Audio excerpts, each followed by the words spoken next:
Sabe quando a gente abre o livro dos médiuns de Allan Kardec, uma coisa fica bem clara logo de cara.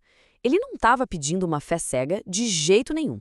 Muito pelo contrário, ele propôs um método, um jeito quase científico de investigar esse mundo dos espíritos. Vamos mergulhar em como ele estruturou esse caminho? Então, a gente já começa com um baita desafio que o Kardec encarou. Como é que se estuda um mundo invisível de um jeito sério? Como que a gente separa o que é fato do que é fraude?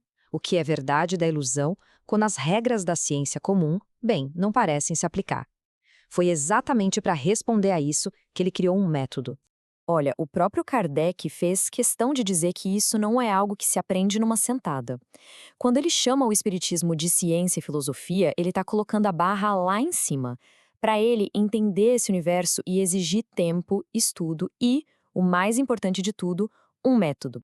Então, a gente vai explorar o método dele, dar uma olhada nas diferentes faces da incredulidade e até mesmo nas categorias dos próprios espíritas.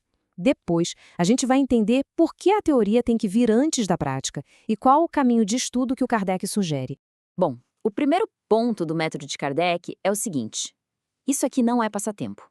Estudar os espíritos não deveria ser tratado como, sei lá, o jogo de cartas ou uma curiosidade de salão. A ideia era criar uma abordagem séria que protegesse quem estuda daquela visão superficial. Basicamente, o método funciona como um mapa para um território, digamos, complexo. Ele serve para guiar quem estuda, ajudando a evitar as armadilhas, sabe? Interpretações erradas, desilusão, ou até mesmo ser enganado por espíritos brincalhões.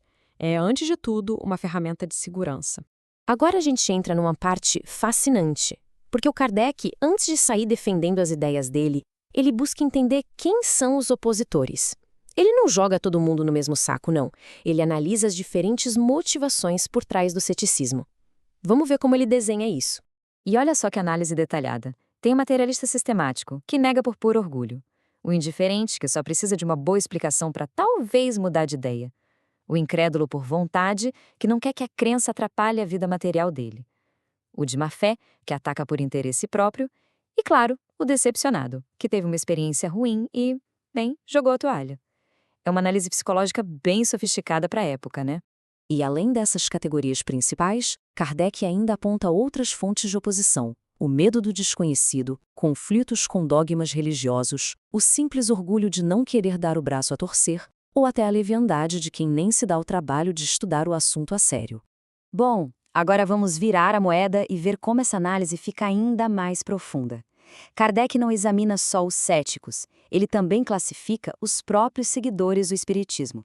Ele entende que acreditar não é uma coisa só, mas um processo com os diferentes níveis de compreensão e, claro, de comprometimento. Primeiro, temos os experimentadores. São aqueles que chegam por causa dos fenômenos, das mesas girantes, das manifestações. O que atrai essa turma é a curiosidade, o espetáculo. Para eles, é mais sobre observar uma coisa incrível do que, de fato, adotar uma filosofia de vida.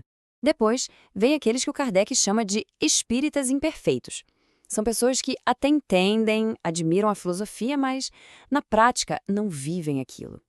A crença fica na cabeça, mas não transforma o comportamento. O orgulho, o egoísmo, eles ainda dão as cartas no dia a dia. E, finalmente, o ideal, os verdadeiros espíritas. Aqui a doutrina sai da teoria e vira um guia para a vida. São aqueles que usam os princípios para trabalhar em si mesmos, para serem pessoas melhores e para praticar a caridade. Para o Kardec, esse era o verdadeiro objetivo de tudo. E agora a gente chega no coração do método do Kardec, talvez o argumento mais importante dele. Para ele, a ordem dos fatores altera e muito o produto. A base de um estudo sério e seguro não começa pelos fenômenos, de jeito nenhum, começa pela teoria.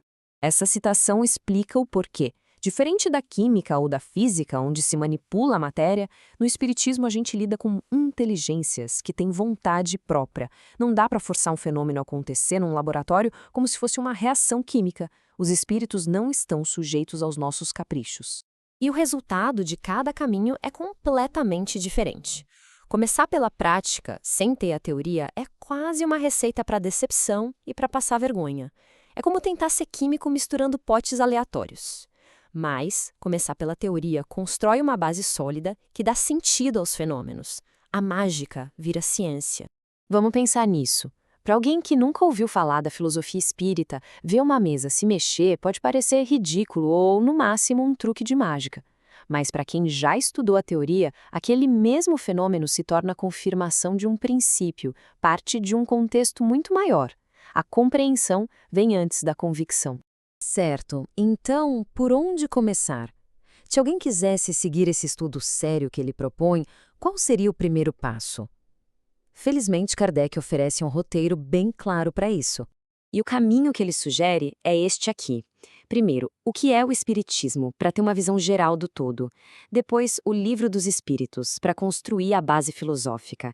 E só depois de entender o porquê, aí sim a gente passa para o Livro dos Médiuns, para entender o como da parte prática. É uma construção lógica, passo a passo. E essa frase final, para mim, é o resumo de tudo.